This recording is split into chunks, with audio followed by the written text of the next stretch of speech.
অসুরের ক্ষেত্রে we did not have great budget for production design. তো সেক্ষেত্রে আর ওটা এমনই একটা গল্প ছিল যেখানে তোমাকে অনেকগুলো সিন ছিল বা অনেকগুলো এক্সপ্লোরেটরি ঘটনা ঘটছিল, সেখানে তুমি ইন্টারগার্ড করছো সারাক্ষণ একটার সাথে অন্য একটা শটের, অন্য একটা সিনের, এবং সেই একই সিন হয়তো পরে আবার অন্যভাবে তুমি সেটাকে দেখছো। এই যে জিনিসগুলো, এগুলোর মধ্যে না অনেক অ্যাঙ্গেল অফ ভিউ, এগুলো খুব কাজ করে। এবং আমাদের একটা যেটা খুব উইক পয়েন্ট ছিল যে উই ডিডন্ট হ্যাভ খুব ভালো budget for production design. So a lot of ideas for Asur came from that constraint, কি আমাদের কাছে এটা নেই, তো এটাকে আমরা কিভাবে মুডি বানাতে পারি এবং এটাকে আমরা কিভাবে এমন একটা ফিল দিতে পারি যেখানে মনে হবে যে এই অন্ধকারের মধ্যেও কিছু একটা গল্প রয়েছে এবং অন্ধকার থেকে হয়তো কেউ বেরিয়ে আসতে পারে। এইভাবে আমাকে আমার ডিরেক্টর কিন্তু বলেছিল। এবং অনিরুদ্ধ সেন ইজ, অনিদা বলি আমরা ডাকি, খুবই কিন্তু is one of very important character বা one of very important element as a director of course, but also how the visual language developed in Asur. কারণ উনি যেটা করতেন, অনেক সময় উনি use to come up with story boards drawn by him. উনি রাত্রিবেলা স্টোরি বোর্ড একটা নিয়ে আসতেন, নিয়ে এসে আমাদেরকে দেখাতেন এবং আমরা সেটা দেখতাম বা আমি দেখতাম, দেখে বলতাম যে আচ্ছা অনিদা, এইখানে আমরা 4টে শটের জায়গায় এমন কি করতে পারি যেটা আমরা 2টো শটে করে ফেললাম, তাহলে কীভাবে করবি তাহলে বল।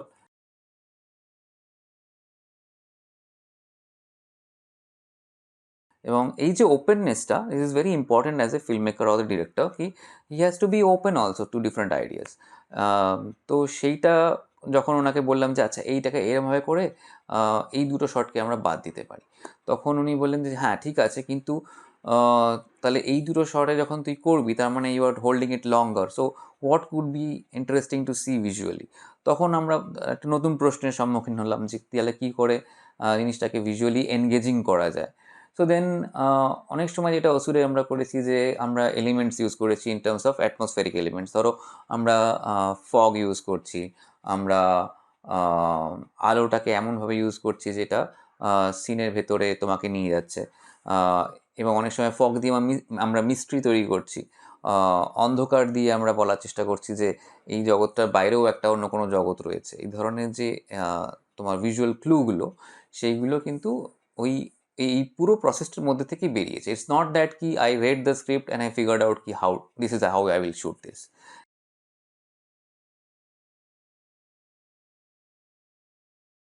হয়তো ডিরেক্টরের ভিশনটা আলাদা, বা হয়তো এমন কিছু কনস্ট্রেন্টস রয়েছে সেগুলো হয়তো তোমার ভিশনের সাথে যাচ্ছে না। So it also very important to know কি that as a cinematographer when you read something, বা তুমি যখন স্ক্রিপ্টটা পড়ছো, তখন তোমাকে মাথায় এটা রাখতে হবে যে there could be thousands of possibilities to tell the story. Probably you have a possibility inside you. You think this is a very important or very apt way of looking at the script this way. But also ধরো তোমার যখন তুমি 4জনের সাথে আরও কথা বললে, ডিরেক্টরের সাথে, কস্টিউম ডিজাইনারের সাথে, তারা কিন্তু অন্য আলাদা আলাদা আলাদা কোনো উপায়ও খুলে দিল তোমার মাথার ভেতরে। এবং সেইগুলো তো তোমাকে কিন্তু you have to be open, যে আমি এটা ভাবছিলাম কিন্তু ওইটা করলে হয়তো আরও বেশি ভালো হয়ে যাচ্ছে, এবং কিভাবে আমি ওইটাকে আমার কাজের মধ্যে ঢুকিয়ে আনবো, সেখানে আমি কিভাবে মুডটাকে তৈরি করব, আলোটাকে আমি কিভাবে ফেলবো যে যাতে আমার ওই গল্পটা, ওই ফিলিংসটা, ওই অনুভূতিটা যাতে বেরিয়ে আসে।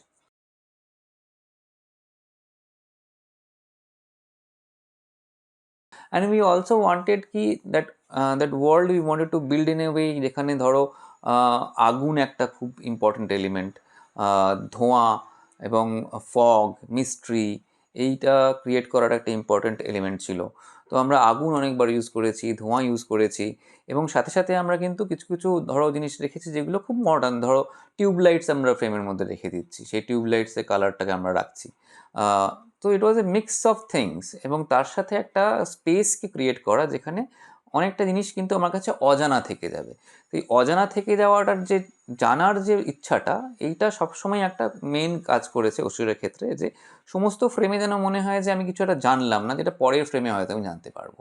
So that's why we wanted to create a kind of A limbo, like a black limbo, যেখানে তুমি সব জায়গাটা তুমি পরিষ্কার করে দেখতে পাচ্ছ না, তোমার কাছে কিছু কিছু জিনিস অজানা থেকে যাচ্ছে।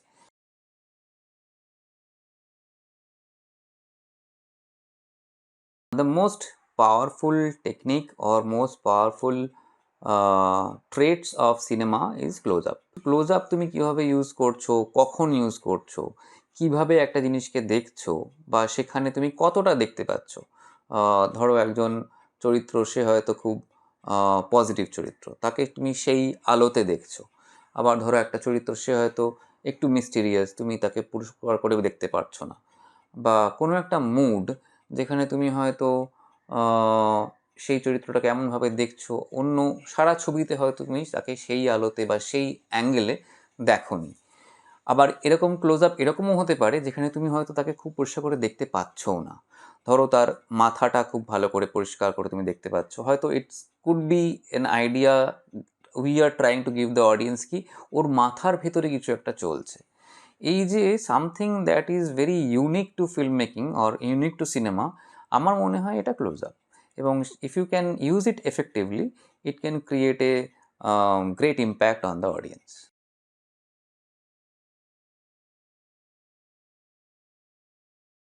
দি সিনেমাটোগ্রাফি ব্যাপারটা হচ্ছে যে অনেকটাই কিন্তু টেকনিক্যাল একটা ব্যাপার।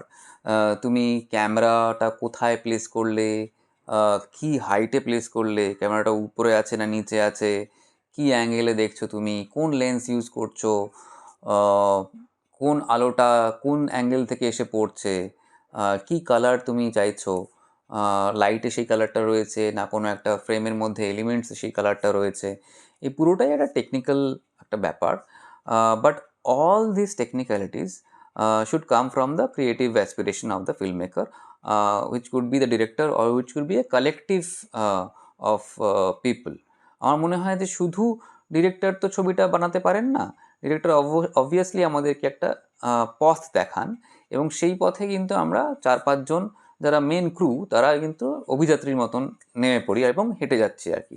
তো সেই ক্ষেত্রে আমার খুব একটা ইন্টারেস্টিং ওয়েতে মনে হয় বলা উচিত যে আমার একটা সময় পরে মনে হয় যে স্ক্রিপ্টটা একটা তোমার গাইড বুকের মতন, যে এইখান থেকে তোমাকে এইখানে পৌঁছতে হবে, তার মাঝে মাঝে তোমাকে কিছু কথা স্ক্রিপ্টে বলা আছে, সেগুলোকে তোমায় ধরতে হবে।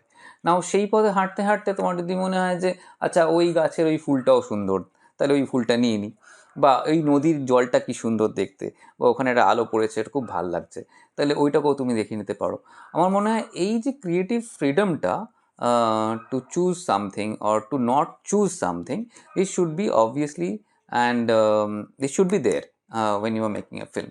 So এই ক্রিয়েটিভ প্রসেসটা কিন্তু is more important than how you are technically achieving it. Because আমার সবসময় মনে হয় যে কেন আমি এই জিনিসটা করছি, এটা বেশি জরুরি দেন কীভাবে আমি করছি। কারণ কিভাবে করার হয়তো একটা দুটো তিনটে চারটে পাঁচটা উপায়ও থাকতে পারে, বাট একটা এই যে চারটে উপায়ের মধ্যে তুমি কোনটাকে চুজ করবে, দিস অলওয়েজ কামস ফ্রম কি তুমি কেন এটা করছো। তো সেক্ষেত্রে আমার মনে হয় যে যত তুমি বেশি প্র্যাকটিস করবে in any level of film making, তুমি যত ক্যামেরাটার সাথে থাকবে, ক্যামেরাটা নিয়ে ছবি তুলবে, ক্যামেরাটাকে এক্সপ্লোর করবে, যে এইটা দিয়ে আমি কী করতে পারি কী করতে পারি না, সেটা যত তোমার কাছে আয়ত্তে এসে যাবে, তখন এই ক্রিয়েটিভ যে অ্যাসপিরেশনগুলো, সেইগুলোকে এক্সপ্রেস করার মতন চেষ্টাটা তুমি সহজেই করতে পারবে। এবং সেক্ষেত্রে ক্যামেরা বা লাইটস বা এগুলো যতটা বেশি তুমি তোমার হাতের আঙুলের মতন চিনতে শুরু করবে, তত বেশি সুবিধা আর কি। সমস্ত ক্ষেত্রেই এই ক্যামেরাম্যানের বা সিনেমাটোগ্রাফারের একটা বড় ভূমিকা থাকে, যে সে কীভাবে এই অনুভূতিগুলোকে কীভাবে সাজাতে পারছে, বা যে scene by scene by scene যেভাবে গল্পটা বলা আছে, তার যে অনুভূতিগুলো সে কীভাবে সেটাকে ক্যামেরায় বন্দি করতে পারছে।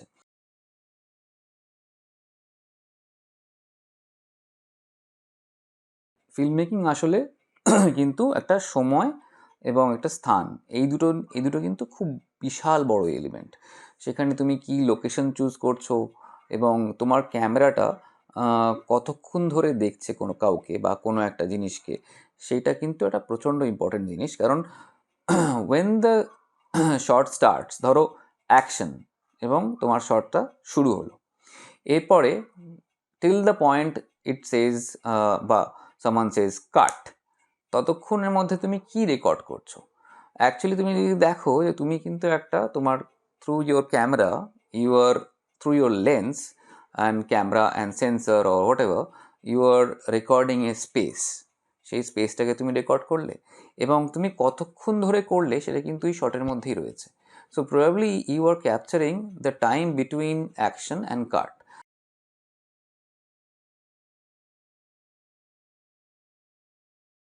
তুমি একটা চরিত্রের কথা বলছো, সেই চরিত্রটা কোনো একটা শহরে থাকে এবং সেই চরিত্রটা কোনো একটা শহরে কিভাবে থাকে।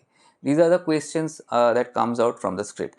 কি সে হয়তো কোনো একটা আন্ডার কনস্ট্রাকশন বিল্ডিংয়ে থাকে, সে হয়তো একটা পান বিড়ির দোকানে কাজ করে।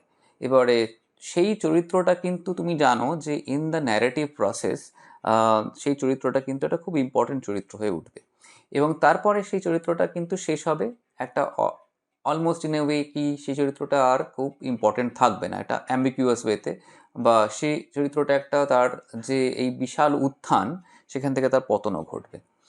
এইটা কিন্তু আমার মনে হয় জামতারাতে একটা চরিত্রের সাথে খুব ভালো হয়েছিল এবং that was very interesting to me, because Jamtara পুরোটাই হচ্ছে গ্রামের গল্প এবং গ্রামের বিভিন্ন ছেলে মেয়েদের আমরা দেখছি সেখানে তারা ফিশিং করছে, স্ক্যাম করছে। কিন্তু সেখানে এই সিজন 2-তে there was couple of new characters. তার মধ্যে একটা ছিল রিঙ্কু বলে ছেলেটি, যে কিনা নয়ডার কাছে একটা জায়গায় থাকে এবং তার গ্রামে একটা জমি রয়েছে, সেটা নিয়ে একটা বচসাও রয়েছে। কিন্তু সে কাজ করছে নয়ডাতে, একটা পান বিড়ির দোকান চালাচ্ছে এবং সে একটা আন্ডার কনস্ট্রাকশন বিল্ডিংয়ে থাকছে। So when we discussed about this, আমি যখন এটা ডিরেক্টরের সাথে ডিসকাশন করলাম, তো ওর মাথায় একটা আইডিয়া ছিল যে ও একটা ছাদের উপরে একটা ঘরে থাকে, একটা ইটের ঘরে থাকে এবং সিনগুলো ওভাবেইও ভেবেছিল যে একটা ইটের ঘরে থাকছে সেই ছেলেটিকে, এইটুকুনিও ভেবেছিল।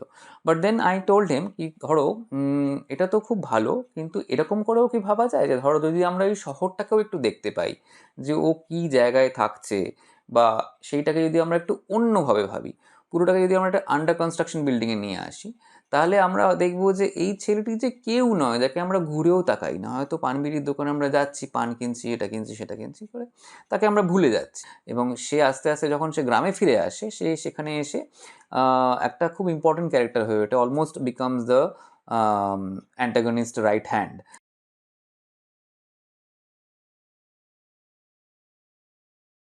সেই উত্থানের আগে I wanted to see his his presence in the underbelly of the city. তো সেইটা আমরা খুব ইন্টারেস্টিংলি তৈরি করতে পেরেছিলাম। সেখানে সমস্ত ডিপার্টমেন্টেরই সাহায্য ছিল। যেমন ধরো আমি তখন আমাদের যে প্রোডাকশন ডিজাইনার তাকে বললাম, আচ্ছা যে এই যে গলি দিয়ে ও হেঁটে আসবে, how to make it look like a any kind of a city. Noida তো বটেই, বাট ধরো আজকের দিনের একটু মডার্ন সিটি, ধরো কিছু আমরা বিল বোর্ডস লাগাতে পারি কি না, বা কিছু এমনও একটা জায়গাতে ওই আন্ডার কনস্ট্রাকশন বিল্ডিংটাকে আমরা শ্যুট করতে পারি কিনা যেখানে একটা ফ্লাইওভার রয়েছে। তো the presence of the city will always be there in the frame. Under construction বিল্ডিংয়ে যখন ও থাকছে, ওকে যখন আমরা শ্যুট করছি, তখন পেছনে ফ্লাইওভার দিয়ে হয়তো গাড়ি চলে যাচ্ছে। এই যে সারাক্ষণ constant presence of the city will give us a break, also will give us an very inciting একটা ধারণা যে এইখান থেকে এই একটা মানে almost nobody will become somebody. এইটা আমার মনে হয় খুব একটা ইন্টারেস্টিং, খুব মজার একটা এক্সারসাইজের মতন আমরা করতে পেরেছিলাম।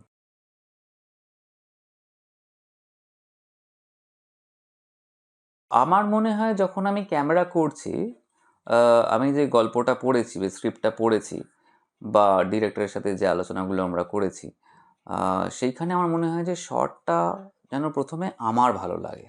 সেটা could be through an interesting angle, could be through a choice of lens, or it could be through some kind of movement, বা এমনও হতে পারে এটা it could be through not seeing something clearly. যাই হোক না কেন, সেই শটের যে মূল বিষয়বস্তুটা বা সেইটাকে শ্যুট করার যে সেই অনুভূতিটা যে স্ক্রিপ্টে লেখা আছে, সেটা কি আমি যখন শ্যুট করছি সেটা কি আমি ফিল করছি? It is very important to me. যে যদি আমি নিজে ফিল না করি, তাহলে আমি তখন ভাবতে শুরু করি যে কী করলে আমার মনে হবে যে এটা আমি ঠিক ধরতে পারবো, বা এই জায়গাটা আমার কাছে খুব ইন্টারেস্টিং হয়ে উঠতে পারে। এইটা সবসময় চেষ্টা করি যে ক্যামেরার মধ্যে দিয়ে যাতে যেটা শ্যুট করছি সেটা প্রথমে যেন আমার কাছে খুব ইম্পর্টেন্ট, বা আমার কাছে যেন ইম্প্যাক্টফুল হয়। তো this is how I try to see things.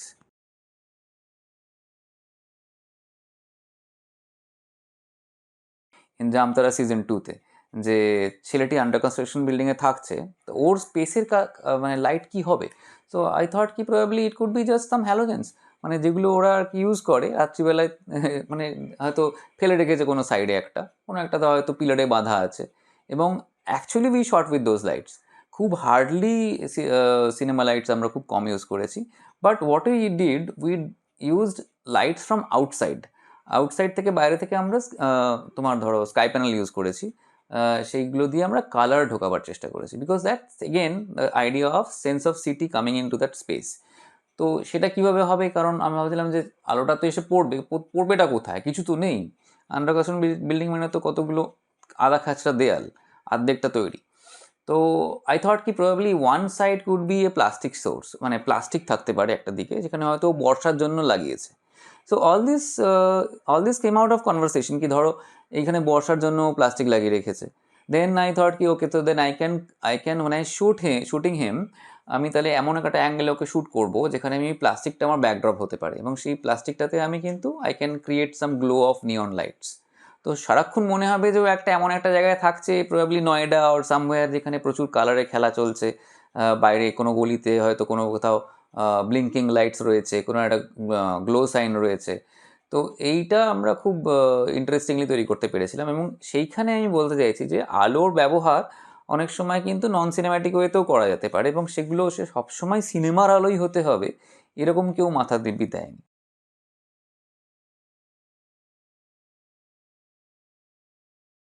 Rather আমার মনে হয় যে সেই স্পেসটা কি ডিম্যান্ড করছে, সেই স্পেসটাতে কে থাকছে, বা কোন কোন তার সেই গল্পের কোন জায়গায় সে রয়েছে সেখানে, সেইটা খুব ইম্পর্টেন্ট। হয়তো তুমি এটা অন্য কোনো গল্প হতে পারে যেখানে হয়তো হঠাৎ করে একটা ইউএফও নেমে এলো, then it's a very different story. তো the whole thing comes out from that script, এবং সেই মিলিউটা তুমি কীভাবে ভাবছো, এবং কীভাবে সেটাকে তুমি লাইটের মাধ্যমে, কালারের মাধ্যমে সেটাকে তৈরি করার চেষ্টা করছো, এটার মধ্যেই কিন্তু পুরো মজাটা রয়েছে। ইটস নট কি শুধুই ডিরেক্টর অবজার্ভ করবে আর বাকিরা ডিরেক্টর যা বলছে সেটাই করতে থাকবে, তা নয় ব্যাপারটা। আই থিঙ্ক আমার মনে হয় যে as a film maker we all are storytellers. First of all আমি আমাকে তো নিজেকে স্টোরি টেলার হিসেবে মনে করি, এবং আমার মনে হয় যে স্টোরি যখন আমি বলছি তাহলে আমাকে কোথাও না কোথাও স্টোরিটাকে দেখতে হবে, পড়তে হবে, শুনতে হবে। আমার এই ইন্দ্রিয়গুলো রয়েছে, তো সেগুলোকে আমি যদি ইউজ করি তাহলে হয়তো আমি বেশি সমৃদ্ধ হব, এবং সেগুলোকে আমি কোথাও না কোথাও কোনোভাবে হয়তো মানে সাবকনসিয়াস ওয়েতেও আমি ইউজ করতে পারি।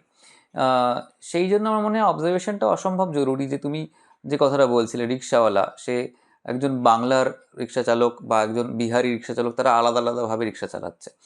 তো how do you see that তারা যেভাবে রিক্সাটা টানছে বা চালাচ্ছে তাদের মধ্যে কিন্তু রিদমটা কিন্তু আলাদা, তাদের রিক্সা টানার যে রিদমটা বা যে পরিশ্রমটা বা তাদের যে কায়িক ভঙ্গিতে তারা চালাচ্ছে, সেইগুলো কিন্তু আলাদা হয়ে যাচ্ছে, এবং সেক্ষেত্রে তার সেই এক্সপ্রেশনটাকে তুমি কিভাবে ধরতে পারবে to the best of it, সেটাকে জানতে গেলে তোমাকে দেখতে হবে।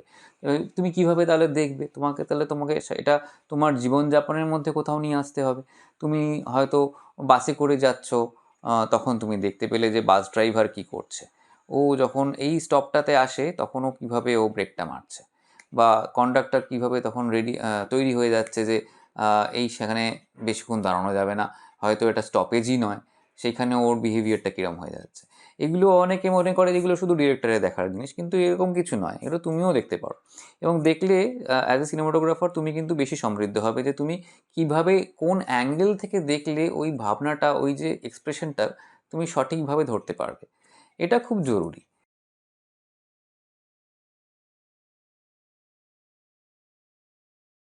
As a film maker, as a story teller, as a cinematographer, এটা ভীষণই জরুরি।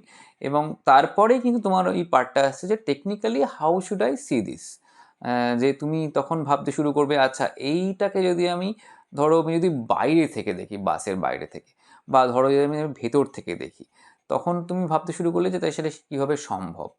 তারপরে কিন্তু এই টেকনিক্যাল পার্টসগুলো আসছে, সেখানে তুমি কী রিগ ইউজ করলে, কী লেন্স লাগালে, কতটা দূর থেকে দেখলে, এবং সেখানে তুমি কী ধরনের আলো চাইছো, সেটাও একটা জরুরি কনভারসেশন, যে তুমি এই বাস ড্রাইভটা কি তুমি সানি ডেতে চাইছো, নাকি তুমি মেঘলা দুপুরে চাইছো, নাকি তুমি এটা বৃষ্টি হয়ে গেছে তারপরে একটা সূর্যের আলো এসে পড়ছে, সুন্দর একটা আলো এসে পড়ছে ওই স্টপটাতে, সেইখানটাতে যখন ওই বাসটা এসে থামে, কন্ডাক্টরের মুখে একটা অসম্ভব সুন্দর আলো এসে পড়ে, এবং সেটা হয়তো ওর একটা খুব প্রিয় স্টপ, বা কিছু একটা ওর মধ্যে সে হয়তো কিছুটা ভাবছে, কোনো একটা ভাবনার জগতে অন্য কোনো একটা জায়গায় রয়েছে, সেটাকে তুমি তখন তাহলে সেইভাবে পোর্ট্রে করতে পারবে। এই দেখাটা কিন্তু মেন, এই প্রধান জিনিস।